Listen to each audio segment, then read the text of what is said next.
നമുക്ക് സേതുവിന്റെ പല്ലവിയുടെയും നാളത്തെ നല്ലൊരു കഥ കേട്ടാലോ? അങ്ങനെ നാളത്തെ കഥയില് ഇന്ദ്രൻ പുതിയ പ്ലാനുകളൊക്കെ തയ്യാറാക്കുവാണ്. ഈ സമയത്ത് പ്രതാപൻ അങ്ങോട്ടേക്ക് വന്നു. പ്രതാപൻ വന്നു കഴിഞ്ഞപ്പത്തേനും ഇന്ദ്രൻ പറഞ്ഞു, പ്രതാപ, ഇങ്ങനെ പോയിട്ട് കാര്യമില്ല എന്ന് പറഞ്ഞു. പ്രതാപൻ പറഞ്ഞാ, എനിക്കും തോന്നുന്നുണ്ട് ഇങ്ങനെ പോയിട്ട് കാര്യമില്ലാന്ന്. മിക്കവാറും നിന്നെ ആ ഋതു അടിച്ചു പുറത്താക്കാനുള്ള എല്ലാ വഴികളും ഞാൻ കാണുന്നുണ്ട്. അത് കേട്ടപ്പോ ഇന്ദ്രൻ പറഞ്ഞു, അങ്ങനെ അങ്ങോട്ട് വിട്ടുകൊടുക്കാൻ ഞാൻ ഒരുക്കമല്ല. അപ്പോഴേക്കും പ്രതാപൻ പറഞ്ഞു, പിന്നെ ഒരുക്കമല്ല പോലും. നിന്റെ അമ്മ വന്നു കഴിഞ്ഞപ്പോ ഋതു എന്തൊക്കെ പ്രകടനങ്ങളാണ് നടത്തിയത്. അല്ല, നിന്നെ ആ മുറിയിലേക്ക് കയറാനെങ്കിലും സമ്മതിക്കുന്നുണ്ടോ? ഇല്ലല്ലോ. ഇന്ദ്രൻ പറഞ്ഞു, ഇതൊക്കെ എന്റെ ഒരു ട്രിക്കല്ലേ. ഇപ്പൊ തന്നെ കണ്ടില്ലേ, പൂർണ്ണാമയ്ക്ക് എന്നോടൊരു സോഫ്റ്റ് കോർണർ ഉണ്ട്. പഴയതുപോലെയൊന്നും അല്ല, കുറച്ചൊക്കെ ഒരു മാറ്റം വന്നിട്ടുണ്ടെന്ന് പറഞ്ഞു. പ്രതാപൻ പറഞ്ഞു, അതെ, ചേച്ചിക്ക് മാറ്റം വന്നിട്ട് കാര്യമില്ലല്ലോ. മാറ്റം വരേണ്ട ആളെ ഋതു അല്ലേന്ന് ചോദിച്ചു. ഋതുവിനെ മാറ്റിയെടുക്കും ഇന്ദ്രനാ പറയുന്നേ. കാരണം പൂർണ്ണാമ എന്റെ കൈപ്പിടിയിൽ ഒതുങ്ങുവാണ്, പിന്നെ കാര്യങ്ങളൊക്കെ കുറച്ചുകൂടി എളുപ്പമായിരിക്കും എന്ന് പറഞ്ഞു. ഈ സമയത്ത് പ്രതാപൻ പറഞ്ഞു, നീ എന്തിനാ ഉദ്ദേശിക്കണേന്ന് ചോദിച്ചു. ഞാൻ ഉദ്ദേശിക്കുന്ന അത് തന്നെയെന്ന് പറഞ്ഞു. ഇവിടുത്തെ കാര്യങ്ങളൊക്കെ നോക്കുന്ന കാര്യസ്ഥ ആരാ? പൂർണ്ണാമയല്ലേ. അപ്പൊ പൂർണ്ണാമ പറയുന്നതല്ലേ ബാക്കി എല്ലാരും കേൾക്കുള്ളൂ. അങ്ങനെയാണെങ്കിൽ പൂർണ്ണാമയെ തന്നെ ഞാൻ കയ്യിലെടുക്കും. ഞാൻ നന്നായെന്ന് അവരെ കൊണ്ട് ഞാൻ വിശ്വസിപ്പിക്കും. അതാണ് എന്റെ തന്ത്രം എന്ന് പറഞ്ഞു. അത് നടന്ന പ്രശ്നമില്ല, നടക്കാതെ എവിടെ പോവാനാ, നടക്കുക തന്നെ ചെയ്യുമെന്ന് പറഞ്ഞു. ഇതേ സമയം സേതുവും പല്ലവിയും കൂടെ മേലെടുത്ത് വീട്ടിലേക്ക് പോകുന്നുണ്ട്. അപ്പൊ ശ്രീകാന്തിന്റെ മയൂരുടെയും കല്യാണോറപ്പിലും കാര്യങ്ങളോ പെണ്ണ് കാണി ചടങ്ങും എല്ലാം കൂടെ നടക്കുവാണ്. അപ്പൊ അതിന് വേണ്ടിയിട്ട് അവരങ്ങോട്ടേക്ക് പോയിരിക്കുന്നേ. മയൂരി ആണെങ്കിലും ഭയങ്കര സന്തോഷത്തിൽ തന്നെയായിരുന്നു. കാരണം സേതുവേണ്ണൻ ഉള്ളതുകൊണ്ട് മാത്രമാണ് ഇപ്പൊ ഈ കല്യാണം നടക്കുന്ന പോലും. സേതുവേണ്ണൻ ഇല്ലായിരുന്നെങ്കിൽ പപ്പ ഒരിക്കലും സമ്മതിക്കില്ലായിരുന്നു. അപ്പൊ അതിന്റെ ഒരു സന്തോഷമൊക്കെ മയൂരിക്കും ഉണ്ടായിരുന്നു. ഈ സമയത്ത് വല്ലാത്തൊരു ടെൻഷനിലായിരുന്നു ഋതുവിനാണെങ്കിലോ ഇന്ദ്രന്റെ കാര്യത്തെക്കുറിച്ച് ഓർക്കുമ്പോൾ സഹിക്കാൻ പറ്റുന്നുണ്ടായിരുന്നില്ല. എന്തോ രാവിലെ തൊട്ട് വല്ലാത്തൊരു ബുദ്ധിമുട്ടാണ്. കൈക്കും കാലിനും ഒക്കെ വല്ലാത്തൊരു വേദന. കഴുത്തേക്ക് ഇങ്ങനെ വേദന എടുത്തിട്ട് ഒരു രക്ഷയില്ല. എന്താ ചെയ്യേണ്ടതെന്ന് അറിയത്തില്ല. മെഡിസിനൊക്കെ കഴിക്കാൻ ഡോക്ടർ കുറെ തന്നിട്ടുണ്ടായിരുന്നു. പക്ഷെ അതൊന്നും ഋതു കഴിക്കുന്നുണ്ടായിരുന്നില്ല. ഋതു അതെല്ലാം വേസ്റ്റ് ബിന്നകത്ത് തള്ളുമായിരുന്നു. കാരണം തന്റെ വയറ്റിൽ കിടക്കുന്ന കുഞ്ഞ് അങ്ങനെ നല്ല രീതി പുറത്തു വരണ്ട, അല്ലെങ്കിലും അതിനെ ഇല്ലാതാക്കാൻ ശ്രമിക്കുമല്ലേ. അപ്പൊ പിന്നെ എന്തിനാ ഈ ഗുളിക കഴിക്കണേ എന്നൊരു നിലപാടായിരുന്നു ഋതുവിന്റെ മനസ്സിലുണ്ടായിരുന്നേ. അതേ സമയത്ത് പൂർണിമ ഹാളിൽ പത്രമൊക്കെ വായിച്ചുകൊണ്ടിരിക്കുകയാണ്. അപ്പോഴേക്കുമാണ് ഇന്ദ്രന്റെ പ്രതാപനും അങ്ങോട്ടേക്ക് വരുന്നത്. അങ്ങനെ ഇന്ദ്രനെ കണ്ടു കഴിഞ്ഞപ്പോഴത്തേനും പ്രതാപം പൂർണിമയോട് പറഞ്ഞു, ഇതേ ചേച്ചി, ഒരു കാര്യം ഞാൻ പറയാൻ വിട്ടുപോയി. ഇന്ദ്രൻ രാവിലെ തൊട്ട് ആഹാരം ഒന്നും കഴിച്ചിട്ടില്ലെന്ന് പറഞ്ഞു. ആഹാരം കഴിച്ചിട്ടില്ലെന്നോ? അതെ, ആഹാരം കഴിച്ചിട്ടില്ല. ഇന്ദ്രൻ രാവിലെ തൊട്ട് പട്ടിണിയാന്ന് പറഞ്ഞു. അല്ല, നീ എന്താടാ ഇന്ദ്ര പട്ടിണി ഇരിക്കണമെന്ന് ചോദിച്ചു. ഓ, ഞാൻ കഴിച്ചാൽ എന്താ, കഴിച്ചില്ലെങ്കിൽ എന്താ, എന്റെ കാര്യം നോക്കാനായിട്ട് ഇവിടെ ആരാ ഉള്ളത്? അല്ല, അത് പിന്നെ നിനക്ക് വിശന്നാ പിന്നെ എടുത്ത് കഴിക്കാൻ മേലേ, പ്രത്യേകിച്ച് പറയേണ്ട കാര്യമുണ്ടോ? കഴിക്കാനിരിക്കണ സമയത്ത് വിളിക്കണം അല്ലേന്ന് ചോദിച്ചു. ഓ, അതിന്റെ ആവശ്യമൊന്നുമില്ല. ഞാനിവിടെ എന്നിട്ട് വലിഞ്ഞു കയറി വന്നവനെ പോലെയല്ലേ. ഞാൻ നന്നായെന്ന് പറഞ്ഞാലും ആരും ഒന്നും വിശ്വസിക്കാൻ കൂട്ടാക്കുന്നില്ല. എല്ലാവർക്കും എന്നോട് ആ പഴയ ദേഷ്യമാന്ന് തോന്നേ. അതുകൊണ്ടല്ലേ എനിക്കൊരു പട്ടിയുടെ വില പോലും ഇവിടെ തരാത്തേന്ന് ചോദിച്ചു. അപ്പോഴേക്കും പൂർണ്ണിമ പറഞ്ഞു, ഇന്ദിര, നീ ആഹാരം കഴിച്ചില്ല, ആർക്ക് പോയി? നിനക്ക് തന്നെ പോയി. അത് നിനക്കറിയാവുന്ന കാര്യമല്ലേ. നീ പോയി ആഹാരം എടുത്ത് കഴിക്കാൻ നോക്കൂ. വേണ്ടമ്മ എന്ന് പറഞ്ഞു. എന്തിനാ ആഹാരം കഴിക്കുന്നേ? ജീവൻ നിലനിർത്താൻ വേണ്ടിയല്ലേ. ജീവൻ നിലനിർത്തണം എന്നൊന്നും എനിക്ക് ആഗ്രഹമില്ല. എങ്ങനെയെങ്കിലും ഒന്ന് മരിച്ചാൽ മതിയെന്നുള്ളൂ.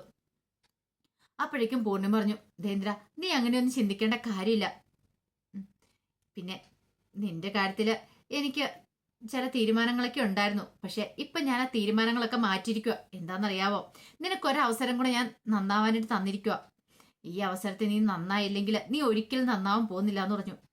അപ്പോഴേക്കും ഇന്ദ്രൻ പറഞ്ഞു, അയ്യോ പൊന്നമ്മ, അമ്മ എന്തൊക്കെയാ പറയണേ?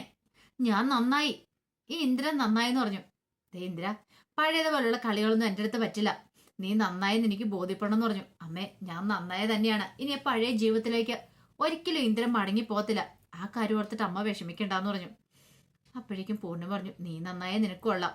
അറിയാലോ ഋതുവിന്റെ കാര്യം.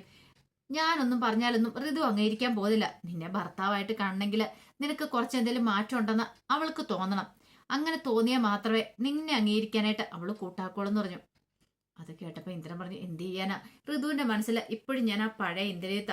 അതുകൊണ്ടാണ് അവൾക്ക് എന്നെ ഒട്ടും ഉൾക്കൊള്ളാൻ പറ്റാത്തെ. ഒരു കാര്യം ചെയ്യാം, അമ്മ അവളോടൊന്ന് സംസാരിക്കാൻ പറഞ്ഞു. അപ്പോഴേക്കും പൂർണ്ണിമ പറഞ്ഞു, സംസാരിക്കാം, നീ ആദ്യം പോയി ഫുഡൊക്കെ എടുത്ത് കഴിക്കാൻ പറഞ്ഞു. ഈ സമയത്താണ് ഋതുവിനുള്ള ഫുഡുമായിട്ട് ബേബി ചേച്ചി അങ്ങോട്ടേക്ക് വരുന്നത്. അത് കണ്ടുകഴിഞ്ഞപ്പോ പ്രതാപൻ ചോദിച്ചു ഇതെന്താന്ന് ചോദിച്ചു. അതെ ഋതു മോൾ കൊള്ളാന്ന് പറഞ്ഞു. ആ എന്തിനാ മുറിയിലേക്ക് കൊണ്ടുപോന്നേ? അത് മുറി കൊണ്ടേ കൊടുക്കാറ പതിവ്. അതിന്റെ ആവശ്യമൊന്നുമില്ല, ഇങ്ങോട്ട് വന്ന് എടുത്ത് കഴിച്ചോളൂ അല്ലേന്ന് ചോദിച്ചു. അത് കേട്ടപ്പോ ബേബി ചേച്ചി പറഞ്ഞു അല്ല അത് പിന്നെ നിങ്ങളൊക്കെ കൂടി അവളിങ്ങനെ വഷളാക്കുന്നേ. അല്ലെങ്കിൽ ഋതുവിന്റെ സ്വഭാവം എന്താ? ആരെങ്കിലും പറഞ്ഞ അനുസരിക്കോ? അവൾക്ക് തന്നിഷ്ടമല്ലേ ചേച്ചി? ചേച്ചി പറഞ്ഞിട്ട് അവൾ എന്തെങ്കിലും അനുസരിക്കുന്നുണ്ടോ? ആ കുഞ്ഞിനെ പോലും കൊല്ലൂന്നും പറഞ്ഞ് നടക്കും അവള്. ഞാൻ എന്തേലും പറയാൻ ചെന്നിട്ടുണ്ടെങ്കിൽ അങ്കൾ എന്റെ കാര്യത്തിൽ ഇടപെടണ്ടെന്ന് പറഞ്ഞുകൊണ്ട് എന്നോട് ദേഷ്യപ്പെടും. പിന്നെ ഇന്ദ്രനെ ഒട്ടും വകവയ്ക്കത്തില്ല. സേതുവും പലവും പറഞ്ഞാൽ പോലും അനുസരിക്കത്തും കൂടി ഇല്ല. എന്തേ ഋതുവിന്റെ ഈ പോക്ക് അത്ര ശരിയല്ലോ ചേച്ചി. ഞാൻ പറയാനുള്ളത് പറഞ്ഞു. ചേച്ചി അവളെ കാര്യമായിട്ടൊന്ന് ഉപദേശിക്കണം. ഒന്നുമല്ലേലും ഇന്ദ്രൻ ഭർത്താവല്ലേ, പണ്ടത്തെ പോലെ ഒന്നുമല്ല. ഇവനാണെങ്കിൽ ഇപ്പൊ ഋതു എന്ന് പറഞ്ഞ ഭയങ്കര സ്നേഹമാണ്. ഇവന്റെ കുഞ്ഞ് അവളുടെ വയറ്റിലുണ്ടല്ലോ, അപ്പൊ അതിൻ്റെതായ സന്തോഷം കാര്യങ്ങളൊക്കെ ഇവനുണ്ട്. പക്ഷെ എന്ത് ചെയ്യാനാ, ഇവനെ അങ്ങോട്ടേക്ക് അടുപ്പിക്കുന്ന പോലെയല്ല ഋതു. മുറിയിലേക്ക് ചെന്ന് കഴിയുമ്പത്തിനും അടിച്ചോടിക്കുവാന്ന് പറഞ്ഞു. പൂർണ്ണിമ പറഞ്ഞു അവൾക്ക് കുറച്ച് സമയം കൊടുക്കണം. പെട്ടെന്ന് അവൾ അങ്ങനെ മിങ്കിൾ ചെയ്യാൻ വരത്തില്ല. കാരണം അവളുടെ മനസ്സിൽ അതുപോലെയുള്ള കുറെ അനുഭവങ്ങളും കാര്യങ്ങളൊക്കെ ഉണ്ടല്ലോ അവളുടെ ജീവിതത്തില്. അതുകൊണ്ട് കുറച്ചൊക്കെ ഇന്ദ്രന്റെ ആത്മസമയനും പാലിക്കണം. പ്രതാപൻ പറഞ്ഞ കാര്യമൊക്കെ കാര്യം തന്നെ ചേച്ചി. പക്ഷെ അവൾ ഉപദേശം നേരെയാക്കാൻ നോക്കിയില്ലെങ്കിലുണ്ടല്ലോ ശരിയാവത്തില്ല എന്നൊക്കെ പറയുന്നുണ്ട്. ഒടുവില് പൂർണ്ണിമ പറഞ്ഞു വരട്ടെ നമുക്ക് നോക്കാം. ഇപ്പൊ അവള് ഗർഭിണിയായിരിക്കുന്ന സമയല്ലേ, ആ സമയത്ത് വെറുതെ അവളുടെ മനസ്സിനെ വേദനിപ്പിക്കേണ്ട കാര്യമില്ല. അതുകൊണ്ട് മാത്രം ഞാനൊന്നും പറയാത്തെ. ഇനിയിപ്പം പോകെ പോകെ ചിലപ്പോൾ അവൾക്ക് മാറ്റങ്ങളൊക്കെ ഉണ്ടാവും പറഞ്ഞു. പിന്നീട്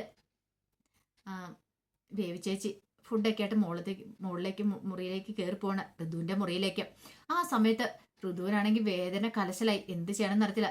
ഋതു പതുക്കെ എഴുന്നേറ്റ് മുറിയിൽ നിന്ന് പുറത്തിറക്കി ഇറങ്ങാൻ തുടങ്ങുമ്പോഴത്തേനുമാണ് പെട്ടെന്ന് ഋതുവിന് തലറങ്ങുന്ന പോലെ തോന്നേ. ഋതു അവിടെ ബോധം കെട്ട് വീഴുവാണ് നിലത്തേക്ക്. കാരണം ഋതുവിന്റെ ബോഡിയൊക്കെ വീക്കായിരുന്നു. അത് ഡോക്ടർക്ക് അറിയാവുന്നതുകൊണ്ടാണ് ഡോക്ടർ കുറെ മെഡിസിനും കാര്യങ്ങളൊക്കെ കൊടുത്തേ. പക്ഷെ ഋതു അതൊന്നും കഴിച്ചിട്ട് പോലും ഉണ്ടായിരുന്നില്ലോ. ഇത്തിരി കഴിഞ്ഞപ്പോഴത്തേനും ബേബി ചേച്ചി അങ്ങോട്ട് കയറുന്നു ഫുഡൊക്കെ ആയിട്ട്. അങ്ങനെ വന്ന് നോക്കുമ്പോൾ ഋതുവിനെ കാണുന്നില്ല. അങ്ങനെ അകത്തേക്ക് കയറി നോക്കുമ്പോഴത്തേനുമാണ് ഋതു നിലത്ത് കിടക്കുന്നുണ്ട്, ബോധം കെട്ട് കിടക്കുന്നുണ്ട്. പെട്ടെന്ന് ഒറ്റയൊരു അലർച്ചയായിരുന്നു ബേബി ചേച്ചി. അപ്പോഴേക്കും പൂർണ്ണിമയ്ക്ക് ഇത് കേട്ടു. ബേബിയുടെ ഒച്ചയാണല്ലോ കേൾക്കണേ, എന്തോ കാര്യമായിട്ട് സംഭവിച്ചിട്ടുണ്ടെന്ന് തോന്നിയെന്ന് പറഞ്ഞു. അങ്ങനെ എല്ലാവരും കൂടെ മുകളിലേക്ക് കയറി ചെല്ലുവാണ്. ആ സമയം ഋതു ബോധം കെട്ട് കിടക്കുന്ന കാഴ്ച കണ്ടേ. അപ്പോഴേക്കും പൂർണ്ണിമ മോളെ ഋതു എന്നൊക്കെ പറഞ്ഞ് വിളിക്കുന്നുണ്ട്. പക്ഷെ ഋതു കണ്ണു തുറക്കുന്നില്ല. ബേബി പെട്ടെന്ന് കുറച്ച് വെള്ളം ഇങ്ങോട്ട് കൊണ്ടുവരാൻ പറഞ്ഞു. അങ്ങനെ വെള്ളമൊക്കെ തളിച്ചു നോക്കി, ഒരു രക്ഷയില്ല. എത്രയും പെട്ടെന്ന് തന്നെ ഹോസ്പിറ്റലിലേക്ക് കൊണ്ടുപോകണം. പിന്നീട് ബേബിയോട് പറഞ്ഞു ബേബി പോയി ഇന്ദ്രനെ വിളിക്കുക, കാർ എടുക്കാൻ പറ, അല്ലെ പ്രതാപനെ ആരെങ്കിലും വിളിക്കാൻ പറഞ്ഞു. അങ്ങനെ പെട്ടെന്ന് തന്നെ ഋതുവിനെ എന്ത് ചെയ്തു ഹോസ്പിറ്റലിലേക്ക് കൊണ്ടുപോകാനായിട്ട് ഒരുങ്ങുവാണ്.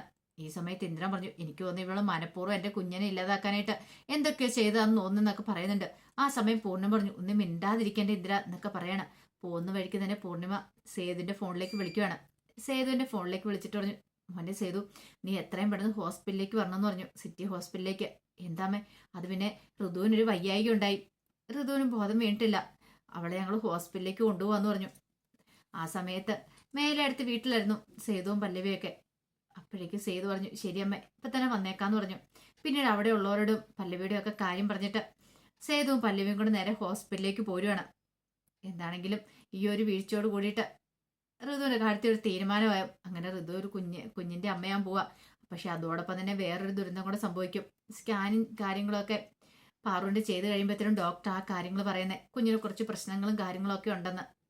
അത് പാറുവിനെ ദോഷകരമായിട്ട് ബാധിക്കും എന്നുള്ള കാര്യം ഇനിയിപ്പോൾ എന്താണെന്നറിയത്തില്ല. പാറുവിന്റെ കുഞ്ഞു പോവുകയും ചെയ്യും, ഋതു ഒരു കുഞ്ഞിന് ജന്മം നൽകുകയും ചെയ്യും. അപ്പം അതിന്റെ വിശേഷങ്ങളൊക്കെ ഇനി നമ്മൾ കാണാൻ പോകുന്നത്. ആ വിശേഷങ്ങളൊക്കെ നമുക്ക് എല്ലാവർക്കും കാത്തിരിക്കാം കേട്ടോ. ഒരിക്കൽ കൂടി എല്ലാവർക്കും ശുഭരാത്രി നേർന്നുകൊണ്ട് നിർത്തുന്നു. നന്ദി.